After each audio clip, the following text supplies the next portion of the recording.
Hello world, my name is Sima and today I'll tell you about my quarantine time in Pretrial Detention Center.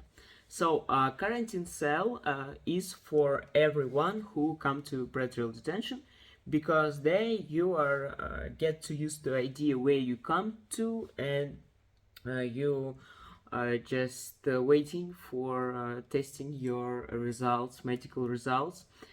For example, if you have some illnesses which are virus and to other people, then you have to be alone in the cell, yeah, and they decided to get you to single cell. So I spent there 2 weeks and it was the most horrible and scary weeks in my life because at first there were not so many beds as prisoners in a cell, and at second all these girls just came as me, and everyone was on real stress, and some people were after heroin and they had inhuman withdrawal, and I was really scared because this is the first time I saw withdrawals. So it was like panic without no reason, with no reason. And at first, when I just came to this cell, there wasn't so many inmates, and we had all our SHKONKAs. SHKONKA in Russian, it's a bed in the prison, because you can't call this bed just because it's so uncomfortable and it's made from iron, and everything there is make you feel discomfort. So there were 3 double beds, like two tired beds, yeah, and there were 3 of them, and 3 just single beds. But then when more girls came, we asked them for a folding bed, but there wasn't so many folding beds, and that's why lots of people just was sleeping on the floor. And I helped to one girl just because she was after heroin, and she said that she was cold and then she was warm and everything, like she was really in huge discomfort, and I gave her my SHKONKA, and we were sleeping 2 of us on one SHKONKA, and like those who could and wanted to help, they divided their bed with other inmates who came for these 2 weeks. So this as on that time I thought that this cell is like really small for such a number of people, but then I understood that this is just a half of small, because in the common cell there was like a real huge people and really small room. But in common cell there will be hot water, but when we were in quarantine there wasn't only cold water only was provided, and no any comfort, and 3 toilets, they haven't got walls between them. And what else, there were a table bolted to the floor for meals, with benches on either side also affixed, and it was like, benches was too it was like really far away, the table from the benches, but all of them was bolted to the floor, and that's why it was really difficult to eat while you sit on the bench. And on one day I had seen first time I had seen such inhuman suffering from withdrawals, from heroin withdrawals. One girl, she was screaming and that she's going to die. Something was with her legs, and she was really scared, and she was screaming like she's really going to die. And being an empath by nature, it was unbearable for me to watch her torment, and while at night she was screaming that she was going to die. Like, of course I was worried about her, because even I didn't know her, but I lived with her in one cell, and like, she was young, about 20 years old, and I was worried that she is really going to die.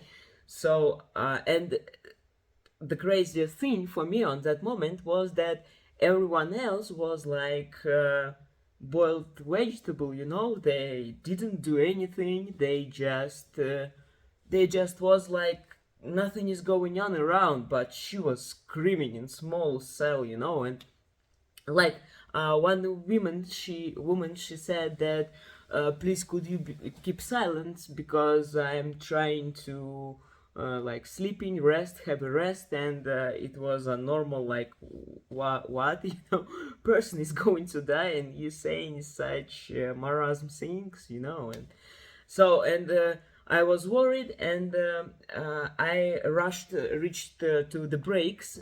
Brakes, for those who doesn't know, this is the door to the cell or exit, and I was calling for medical help. I was shouting and screaming and hitting the door, and I was worried that the person is going to die near with me, and that's why I was really loud. Everyone could hear me, and I made a lot of noises, and that's why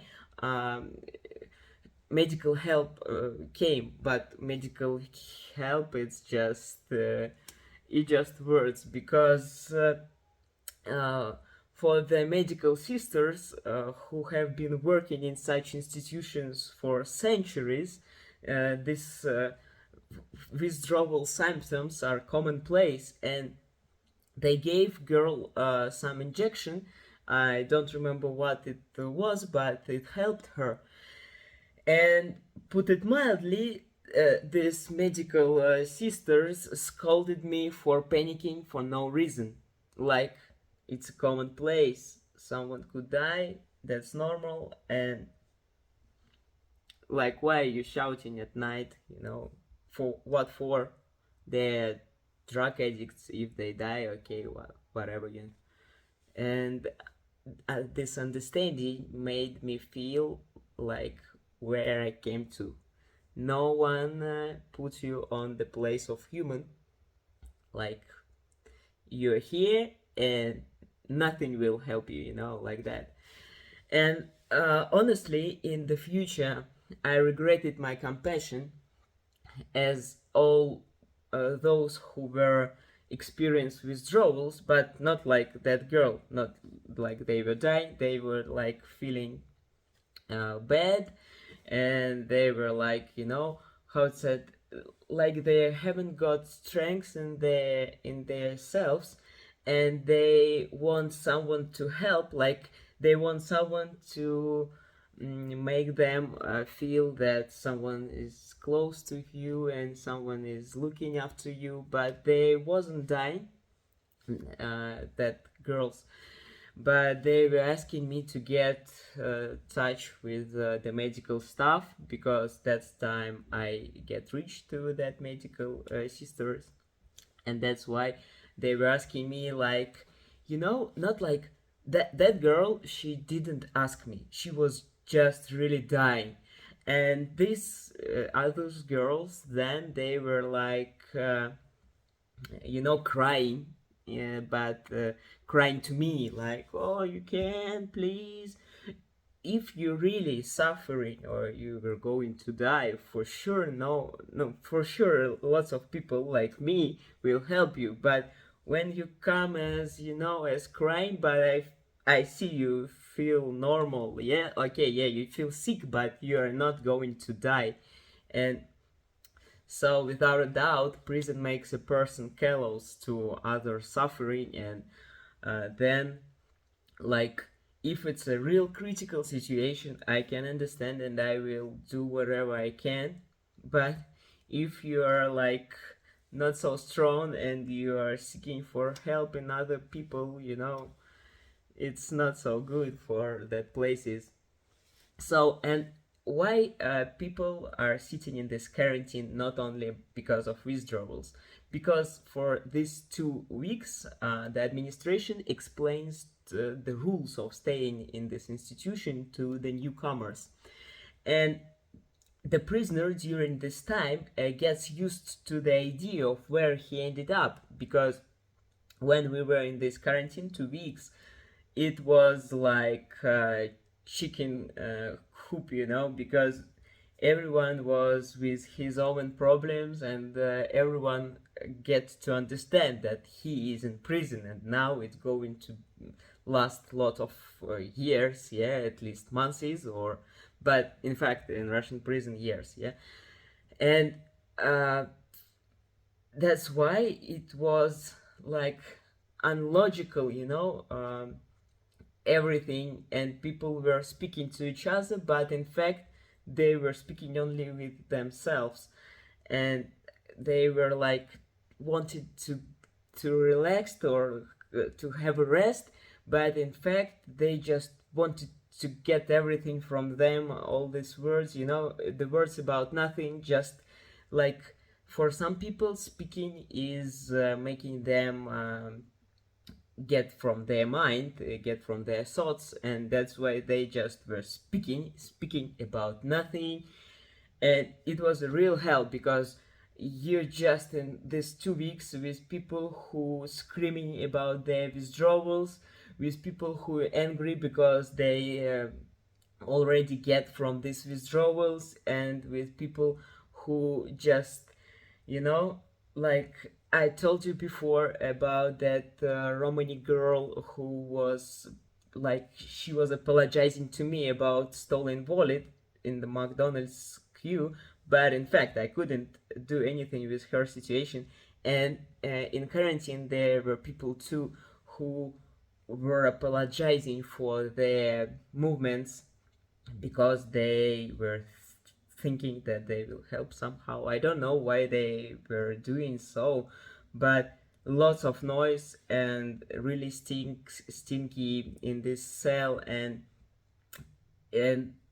you don't know this information of what you are going to be, where you're going to go, what is a common cell, because all these people around me first time was in the cell, but in fact they were saying some facts about what is going to be when we are going to be in common cell with other inmates, and like this girl to whom I help with withdrawals, she said that when we are going to be in common cell, we will have to fight for our belongings, we would have to fight for a place in the cell. And in reality, why the hell you are laying about, you don't know anything? Why you like, is it your imagination, or you want to scare other people, or you want to scare yourself? And I still haven't got question for such people, like wanted to feel horrified and horrify others, maybe so. So, and while we were in quarantine, to avoid hysterics in common cell, we were assigned it was about 20 people, 18, 20 people in cell for 9 people. So, with 9 beds, 9 beds, and then they gave us, folding bed. So there was about 11 beds and 18, 20 people for 2 weeks. And movement outside the cell is only with the head down and hands behind the back. So you just go in like that, and in the morning there is a checkup, and on this checkup, like where you will go, on this checkup there is a prisoner on duty, appointed daily according to the alphabetical order list. This prisoner says that in cell number, for example, 107, the number of people, for example, 18, everything is good, let's go for a walk.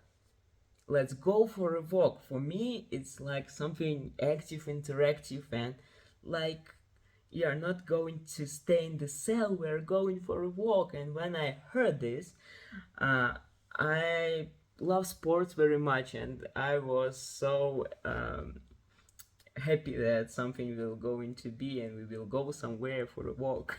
But the fact is that it's a novel brick structure with a roof and bars around, so you don't see skies without bars, and you don't see skies because you have a roof.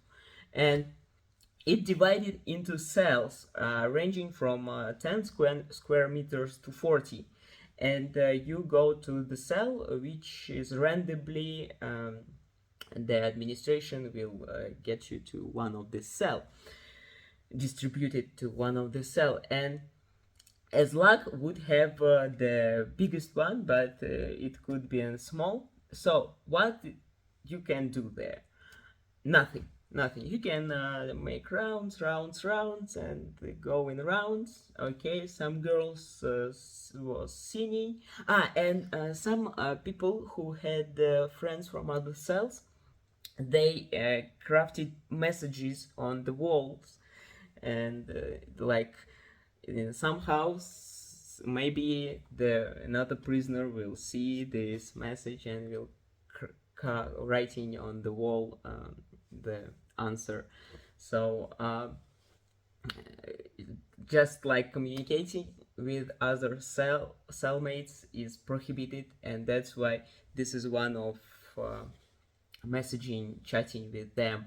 And another is the most interesting, it's a roadie. I'll tell you in my next video about that, because it's a real interesting prisoner mail system.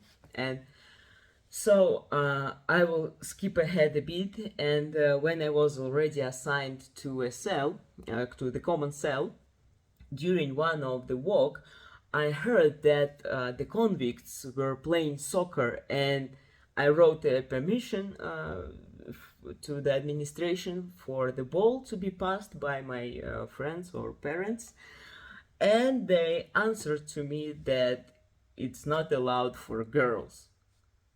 That's discrimination for you. And I was so angry with this, because why so? Yeah, Basenicks, you remember Basenicks, so they were playing and they were allowed to play, but not we. I think that everything will be fine, but it's still on my mind, and even in free world I still have noticed that I put my hands behind the back, like when I'm on freedom. And I think everything will be fine. It's just have to take a bit more time to feel free more. Thank you for watching, and I'll tell you about my journey in pretrial detention more in my next video. Thanks you for being with me. Hope to see you soon. Bye.